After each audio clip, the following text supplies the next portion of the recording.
happen, and then you go, oh, wow, the cinnamon is amazing. Oh, wait, what's this over here? It's star anise. Ooh, it'd be really cool and then you can put them both up to your nose and go, oh, my God, that's perfect. That's what I wanted. I mean, there's a lot to be said for that. I mean, I can think this stuff through mentally, but there's nothing can take the place of... Oh, no, I get what you're saying. Yeah, letting your nose lead the way. Even all these stores now that I go to, everything's closed up. 99% of it's, bagged, individually packaged. Yeah. It's not, you're not getting raw spices anymore.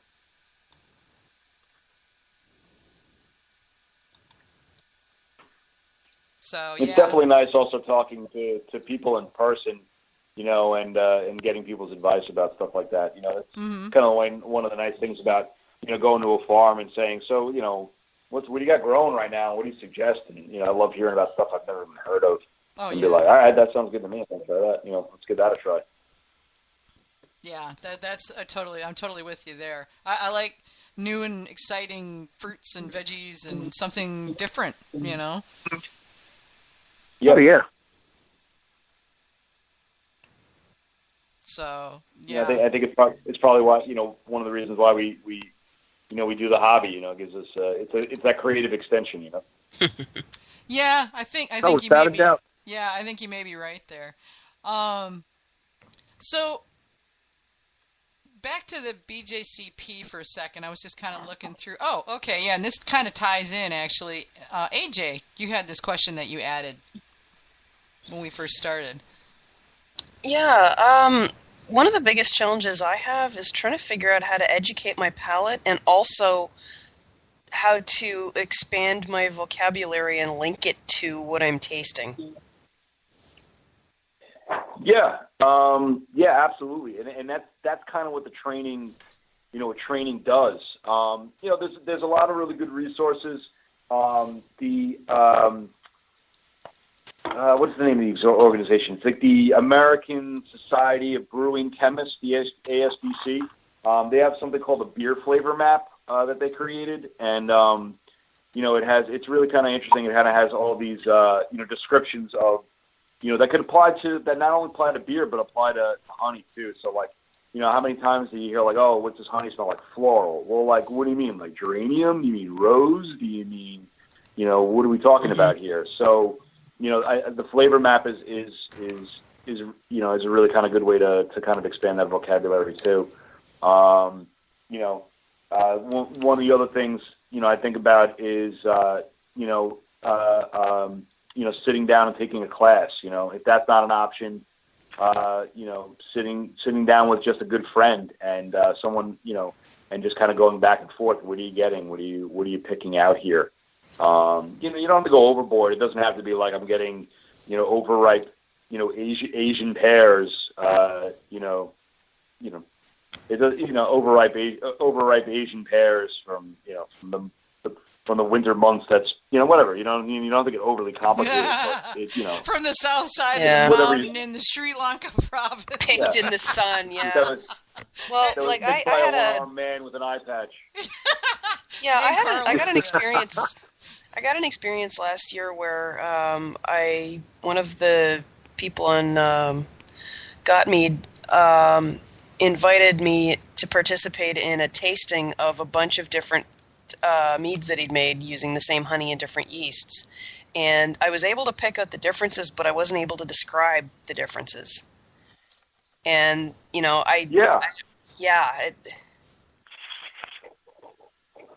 it kind of goes back to what I was saying before with that, that book by a scientist named Gordon Shepherd, Neurogastronomy. It kind of talks about that. Like I said, like our brains kind of aren't really wired for that. And that's really where the kind of training, the training part comes in. It's very hard. It's very hard to kind of verbalize, what you're tasting. You know what I mean? So it's just a kind of a training thing. It's to sit down, and with repetition, it becomes a lot easier. I could fill out, a score sheet in a couple of minutes, and where newer guys take a little bit longer. Yeah. You just build that vocabulary, and that vocabulary becomes a toolbox that you just kind of reach into. So going to competitions here and, judging at competitions, hearing what other people say, reading books on honey. You know what I mean? There's a lot of different books. There's not a lot of books on mead making, but there's a pretty decent amount of books on honey. Yeah, there is. And just getting a book on honey, what the person says. I have like this. I think I have I'm looking at my bookshelf. I got a book of a honey connoisseur, and it was nothing special, but I picked it up, and it has a lot of different descriptions about different honeys in it, and help kind of build my vocabulary that way. Okay. And the thing is that a lot of the terminology that is used in the wine world crosses over into the mead world, especially for off flavors and things like that. But that's where, because we hadn't really, one of the things that Pete and I have talked about several times over the years is we need to develop sort of a vocabulary list for the mead world. Sure. And that's something that's kind of being worked on. I mean, it's not like a formal project. It probably ought to be at some point soon. But I've noticed that a lot of the words we use are cross-pollinate from the wine world. So. Yeah. Well, there's definitely more in common with wine than there is with beer. There's a lot of that vocabulary just easily translates. Mm-hmm. But that would be a fantastic project for someone to come up with. Someone, if you guys people are working on it, that's fantastic. It's kind of coming together through a whole bunch of people that are just sort of coming up with stuff. What we need to do, and I probably ought to need to bring it up at a MMA meeting, is that would be a great project to put our research department to work on. Mm-hmm. Yeah, it's a pretty huge undertaking, but Yeah, but it's not something that's going to happen overnight, and it's going to be a live document because we'll constantly be adding to it. But sure. No reason why we can't do it. Yeah, absolutely. Everything got to start. Everything, like you said, like with the Mazer Cup. Even if you start small, who knows what it can develop into. Oh yeah. I mean, Pete and I joked that we were going to take over the world when he and I and the others got together to create the Mazer Cup. Little did we know that like 4 years later we did. It was kind of a joke, but I guess it wasn't. Yeah, absolutely. I would be really interested to see if you guys didn't have a cap, how many entries you get. Yeah. Well, that's been talked about. I don't know if they're still talking about it this year because I'm not on the board anymore. But I moved over to work with the MMA, so I don't have time to do both. But yeah, it was definitely something that got thrown around every year, and then every year it was like, no. Oh, God, what if we got 4,000 entries? There's no way we could get enough judges out here. We'd be judging for like a week. And, the prospect is a little too terrifying to face because if it fills up as quick as it does, and it filled up in, I don't know, it was like 7 or 12 hours last year on the home side. And corporate takes a few more days because they're slow to get around to it. But the home people are like waiting with their fingers on the keyboards. That sucker is just gone. Yeah. Yeah, absolutely. Well, if they miss out, they don't get in. Judges. I mean, yeah. And what were you saying about judges, and Andrew? There's just not a lot of them. I mean, the BJCP, I forget how many beer judges they have. It might be close to 7,000. I'd have to look it up, but I know the mead judges there's like a couple hundred. There's not a lot. I don't even think it's 5%. I don't think it's 5%. Even pulling from just the experienced judge community, because we've got certified mead judges, we've got beer judges with mead experience, we've got just people who've been judging a long time like myself and Pete, who never got certified or anything. We've just been doing it a while. And Ken Schramm, he's just been doing it forever.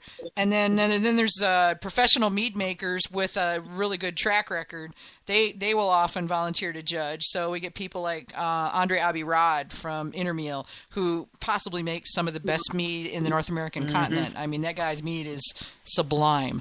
It's really? Yeah. If you have not had Intermeal, you really need to. I have not. Yeah, he got his butt kicked a little bit by the youngsters this year, in 2017, because Sergio cleaned up, and oh God, there was 3 or 4 other ones who really did well. But yeah, I mean, Sergio has consistently taken several medals every year at the Mazer, and usually, pardon me, he's a talented guy. He is a great guy and a really, really good mead maker. But yeah, if you get up to there, AJ, are they in Montreal? Yeah, I think they're near I think they're near Montreal. Okay. I can never remember if it's there or Quebec City, but I think you're right. But yeah, if you get up Montreal way out, you have to go there. Okay. Yeah. That sounds like a trip for me and my wife. There you go. And I mean, it's Montreal, right? There's really no downside there.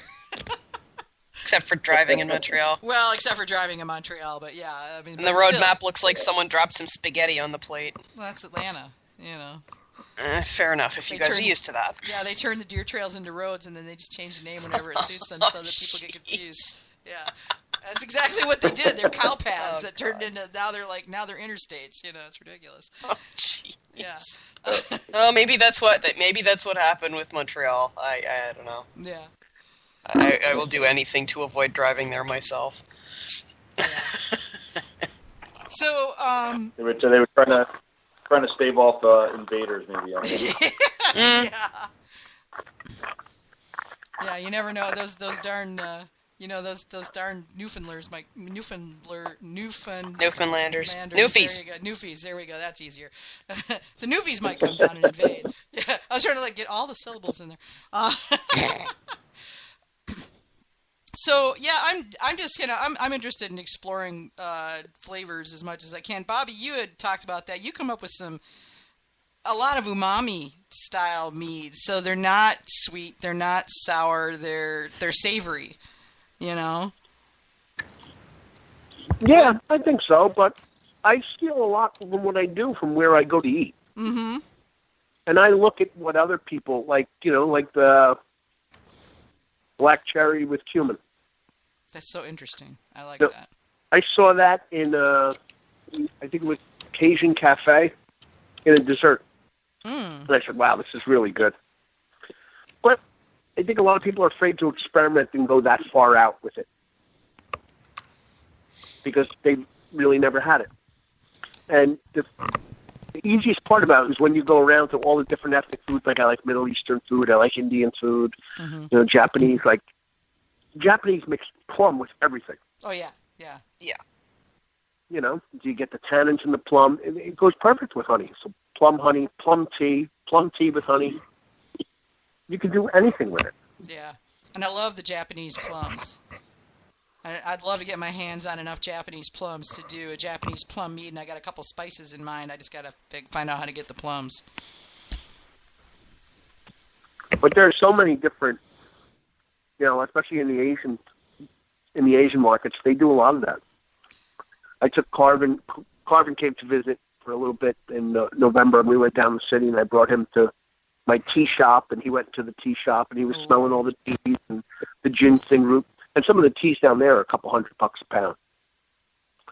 They have, stuff for, $15 a pound, but if you buy tea, that $15 a pound means you're getting 1,000 glasses. Yeah, yeah. A pound of tea lasts quite a while. $15 is dang cheap, honestly. Yeah. You go take a look at what Tivana charges for the stuff they make, and a lot of it's Yeah. And they charge a lot more than that for a pound. They'll charge $100 a pound. $15, I'd be dancing in the streets. But you get what you pay for. Yeah, you do. But some of their flavored teas are amazing. Oh, I bet. You're going to take me to this tea shop when I come up, right? Sure. Good. Thank you. All the just when you thought you cleaned your cupboard shops, you'll be surprised. They're really close to each other. Oh, Lord. This is you walk down one street, and you can go into all the different shops. They have all the dried fruits, and the dried fruits, some of them you never saw before. Crazy. Yeah. So do you find yourself landing in those areas a lot? I mean, in terms of flavor profiles and stuff. Absolutely. Yeah. Absolutely. Because I can make a cherry mead every day. Yeah. As soon as cherries come in season, I can go do it three different ways. But the point is, I don't want to do a cherry mead all the time. I want to do something different. Mm-hmm.